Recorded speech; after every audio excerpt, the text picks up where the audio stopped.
Chapter 6. Inflation, its causes, effects, and social cost. This chapter explores the link between money and inflation through the quantity theory of money, a cornerstone of monetary economics. The theory provides a clear connection between the growth rate of the money supply and inflation rate, serving as a baseline for understanding monetary policy. Before diving into the theory, let's define a key concept: velocity of money, the number of times the average dollar changes hands during a given period. For instance, if total transactions are $500 billion and the money supply is $100 billion, velocity is 5. The basic formula is V equals T divided by M, where V is velocity, T is value of all transactions, and M is money supply. In macroeconomics, we usually express this in terms of GDP. So V equals P times Y divided by M, where P is the price of output or GDP deflator, Y is real GDP, and P times Y is nominal GDP. Let's take a moment to connect two important ideas in monetary economics: the quantity of money equation and the money demand function. First, we have the quantity of money equation. M times V equals P times Y. This is an identity. It must always hold by the way these variables are defined. Now let's bring in the money demand function. M over P equals KY, where M over P represents real money balances, or the purchasing power of the money people hold. The parameter K tells us how much money people want to hold for each dollar of income. As income increases, people want to hold more real money balances. Together, these relationships help us understand how money supply, prices, income, and velocity are linked in the economy. Here we're going to explore how money demand connects to the quantity theory of money. We begin with the money demand function, M over P equals KY. This tells us that real money balances depend on income. Next, we recall the quantity of money equation. M times V equals P times Y. Now let's link them together. If we compare both expressions, we see that K equals 1 over V. So when K is large, people hold more money relative to their income. Velocity is low, meaning money changes hands less frequently. Under the assumption that velocity is constant and exogenous, V equals V bar, then the quantity of money equation becomes M times V bar equals P times Y. With V constant, the money supply determines nominal GDP, P times Y.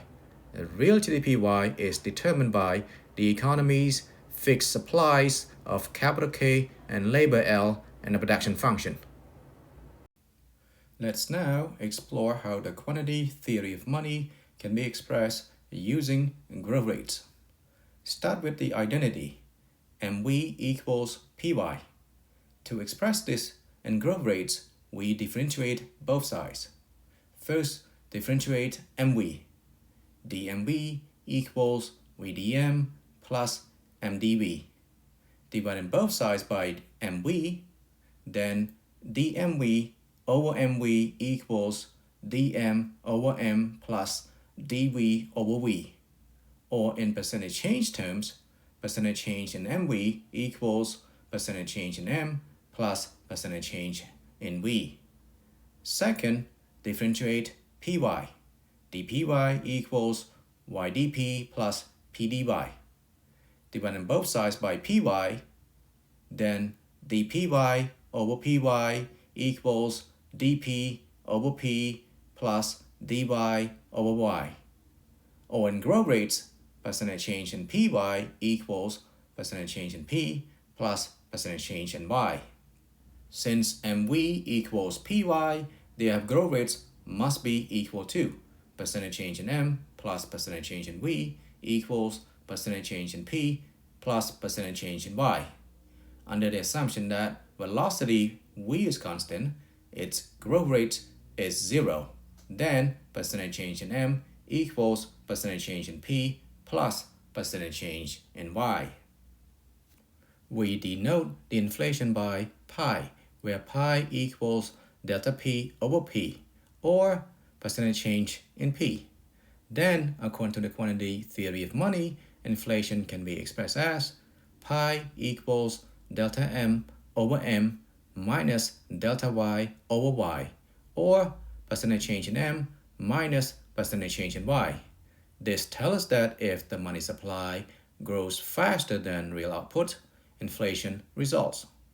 The term delta Y over Y, or percentage change in Y, represents the growth in real output, which depends on the expansion of the factors of production and technological progress.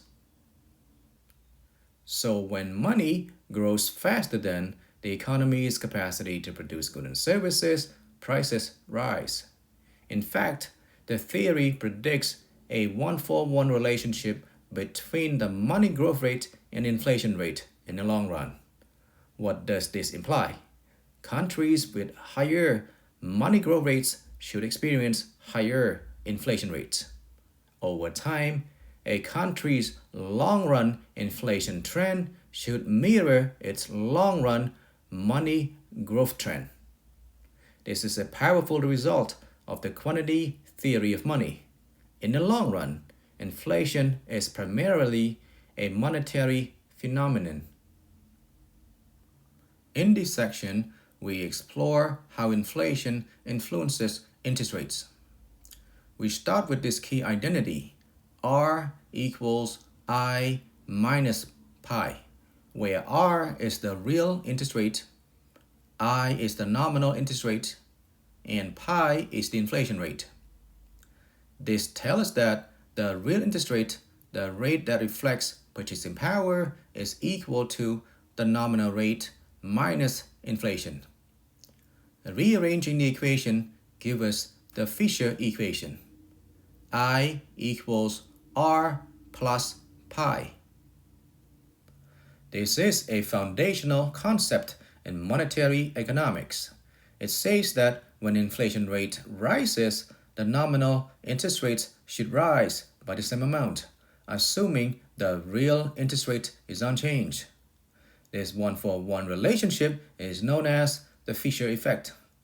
In the long run, higher inflation leads to higher nominal interest rates, preserving the real return on saving and lending. Refer to the diagrams. The first illustrates the direct relationship between inflation rate and nominal interest rate, and the second shows the separation of real and nominal interest rates in the presence of inflation. Let's work through an exercise together. Assume the following. Velocity V is constant, money supply M is growing at 5% per year, real output Y is growing at 2% per year, the real interest rate R is 4%. A. Let's first solve for the nominal interest rate I. Recall the Fisher equation, I equals R plus pi.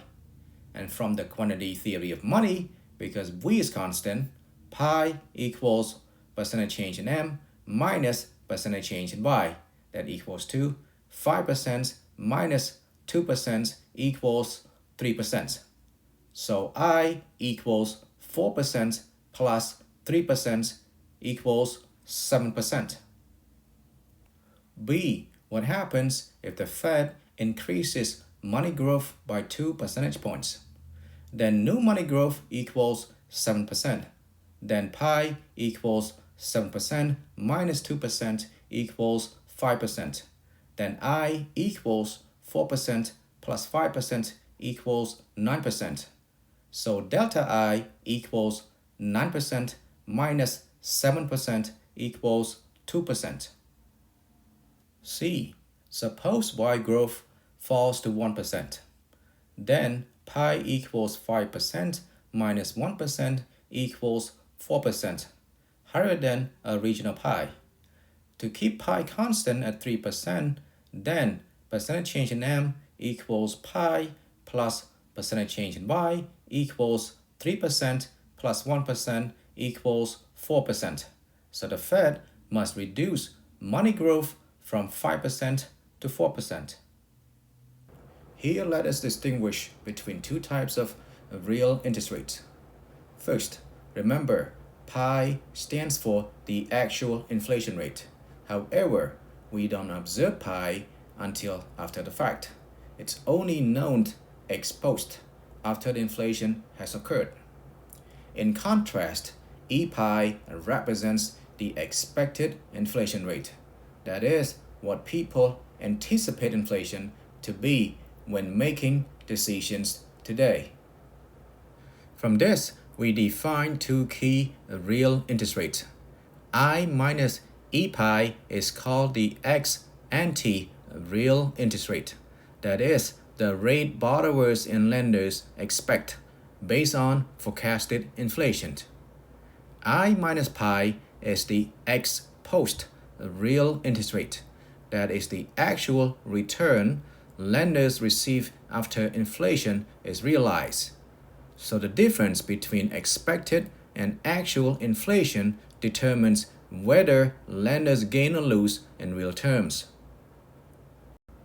In this section, we explore how interest rates influence the demand for money. In the basic quantity theory of money, we assume that the demand for real money balances depends only on real income Y. But there is another important factor, the nominal interest rate I. I represents the opportunity cost of holding money that could otherwise be earning interest if invested in bonds or other interest-earning assets. If I rises, people want to hold less money. This means money demand is negatively related to the nominal interest rate. This gives us a more complete form of the money demand function. M over PD equals L, a function of I and Y, where L is the liquidity function. This means real money demand decreases when I increases, but it increases when real income Y rises, since more income means more transactions and thus more need for money. Let's now look at equilibrium in the money market. The equilibrium condition is M over P equals liquidity, a function of R plus E pi and Y. This means that real money balances equal the demand for money, which depends on the nominal interest rate and real income. On the right side, liquidity, a function of R plus E pi and Y, is the money demand function. It decreases with the nominal interest rate and increases with real income. On the left side, M over P is the supply of real money balances. So this equation ensures that the quantity of money demanded equals the quantity of money supplied.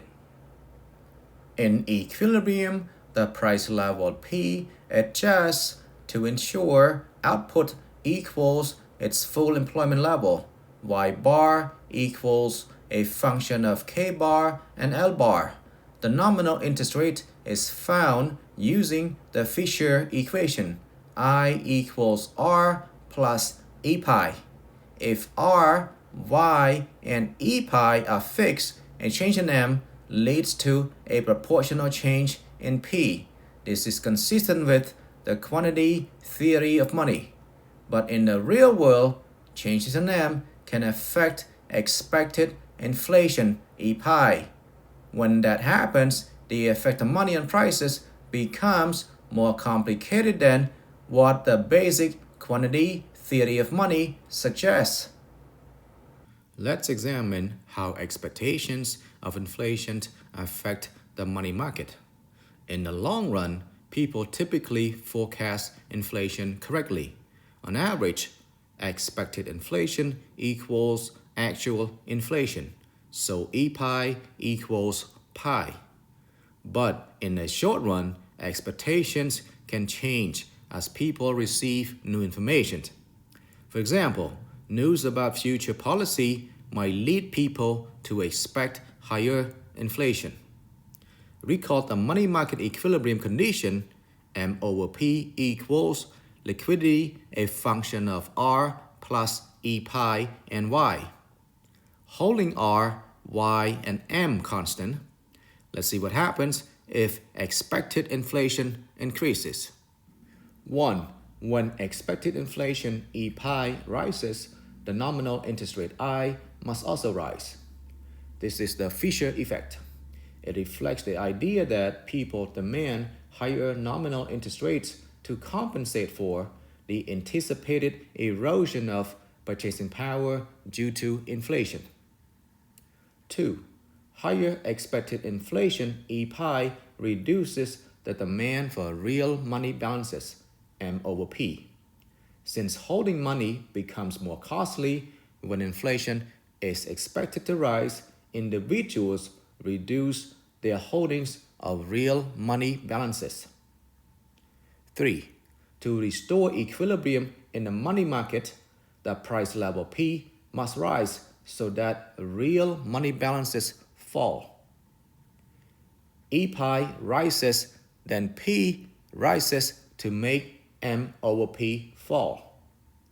This is the classical view. A change in the price level is merely a change in the units of measurement. It does not affect real economic variables such as output or employment in the long run. Let's clear up a common misperception about inflation and explore its expected costs.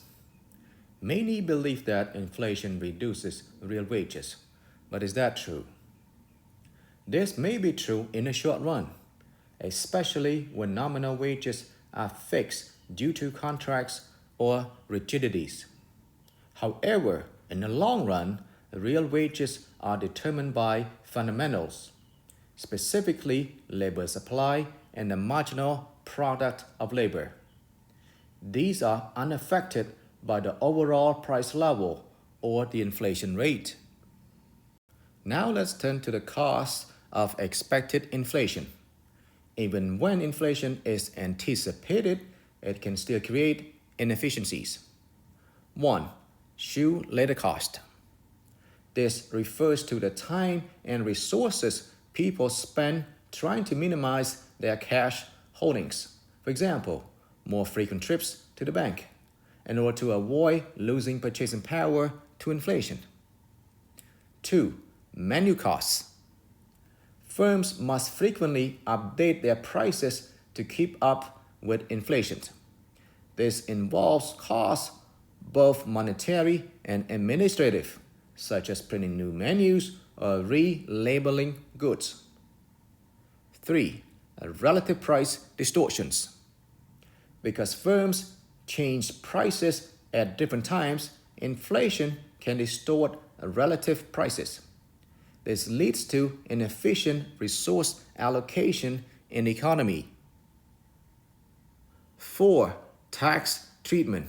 Certain taxes, such as the capital gains tax, are calculated based on nominal gains, not real gains.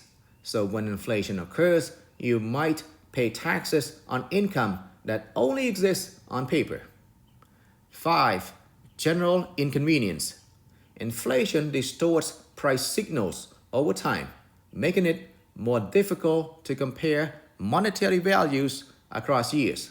This creates challenges for long-term financial planning, budgeting, and accounting. 6. Arbitrary redistribution of purchasing power. Many long-term contracts are set based on expected inflation, E pi. But if actual inflation pie differs from what was expected, one party may gain at the other's expense. That is, if pi is greater than e pi, then I minus pi is less than I minus e pi. That means the realized real interest rate is lower than expected. Borrower gains, lender loses. But if pi is less than e pi, then I minus pi is greater than I minus e pi. That means the realized real interest rate is higher than expected. Borrower loses, lender gains. The conclusion is that if actual inflation pi turns out to be different from expected inflation e pi, then someone gains at the other's cost. Let's consider one potential benefit of inflation. Nominal wages are rarely reduced, even when the equilibrium real wage falls. Firms are often reluctant to cut nominal pay due to concerns about employee morale, retention, and productivity. This rigidity in nominal wages can hinder labor market clearing. When wages cannot adjust downward, the labor market cannot reach equilibrium. As a result, firms may reduce hiring or resort to layoffs, increasing unemployment. Inflation can help in this situation. With rising prices, the real value of nominal wages declines over time, even if the nominal wage remains fixed. This allows real wages to fall toward equilibrium levels without requiring explicit nominal wage cuts. In essence, moderate inflation provides a mechanism for real wage adjustment in the presence of downward nominal wage rigidity, improving labor market efficiencies. In this section, let us turn to the extreme case of inflation, that is, hyperinflation. Hyperinflation is typically defined as a rate of inflation equal to or greater than 50% per month.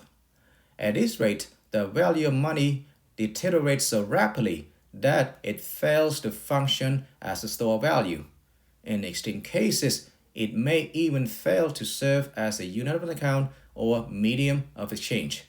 As a result, people often resort to barter or adopt a more stable foreign currency for transactions. What causes hyperinflation? The root cause is always the same: rapid and excessive growth in the money supply. When central banks print money to finance budget deficits, the price level rises. If this money creation becomes extreme and uncontrolled, it leads to hyperinflation. Let's now address an important question. Why do governments create hyperinflation? In situations where a government is unable to raise sufficient revenue through taxation or cannot borrow by selling bonds, it often resorts to financing its expenditures by creating money. In theory, the remedy is straightforward. The government needs to stop printing money. But in practice, this solution demands severe fiscal restraint, cutting expenditures or reforming taxation, which can be politically and socially difficult to implement. Let's examine some historical episodes of hyperinflation across different countries. The table highlights key data on average annual CPI inflation rates and M2 money supply growth rates during various periods of hyperinflation. Here are some takeaways. Zimbabwe, 2005 to 2007, experienced the most extreme case, with an annual CPI inflation rate of 5,316 percentage points and M2 growth of 9,914 percentage points. Peru and Angola also saw severe inflation exceeding 4,000 percentage points annually, closely matched by explosive growth in the money supply. These cases offer compelling empirical support that excessive money creation is the root cause of hyperinflation. Let's walk through the quiz to reinforce some key concepts. Question number 1. An economy produces 50 widgets, each priced at $4, and has a money supply of $100. The question asks for the velocity of money. Let's apply the quantity theory of money equation. M times V equals P times Y. Knowing total output Y is 50 units, each unit sells for P of $4, and money supply M is $100. So V equals P times Y divided by M. So we take $4 times 50 divided by $100. That equals to 2. So the correct answer is C. Question number 2. If real GDP grows at 3%, money supply grows at 7%, and velocity is constant, what is the nominal interest rate if the real interest rate is 2%? Start with the quantity theory of money in growth rate. That is, percentage change in M plus percentage change in V equals percentage change in P plus percentage change in Y. Since velocity is constant, percentage change in V equals 0. That means percentage change in P or pi equals to percentage change in M minus percentage change in Y. So we take 7% minus 3% equals 4%. Apply the Fisher equation, that is I equals R plus pi, where I is the nominal interest rate, R is the real interest rate, and pi again is the inflation rate. So I, that is the nominal interest rate, equals 2% plus 4% equals 6%. So the correct answer is B. Question number 3. According to the Fisher effect, an increase in what inflation causes an equal increase in a what interest rate? The Fisher effect tells us that I equals R plus E pi. That means an increase in expected inflation causes a 1-for-1 increase in the nominal interest rate.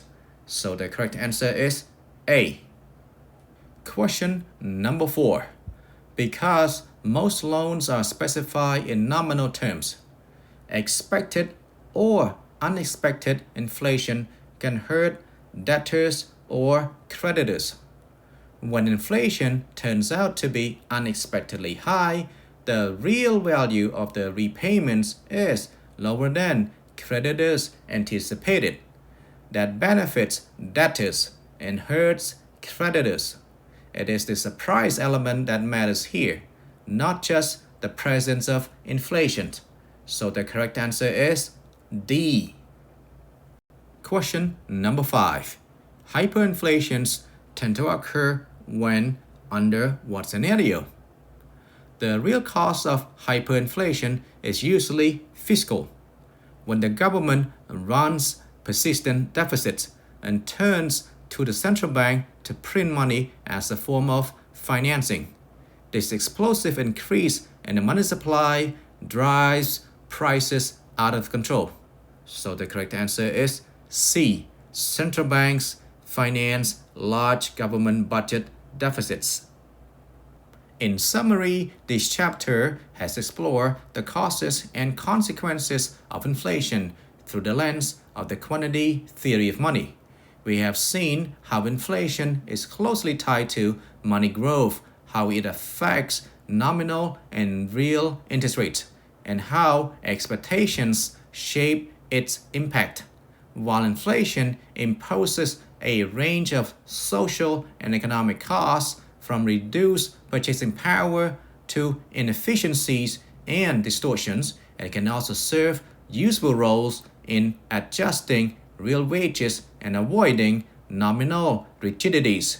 Ultimately, understanding inflation is essential for effective monetary policy and long-term economic stability.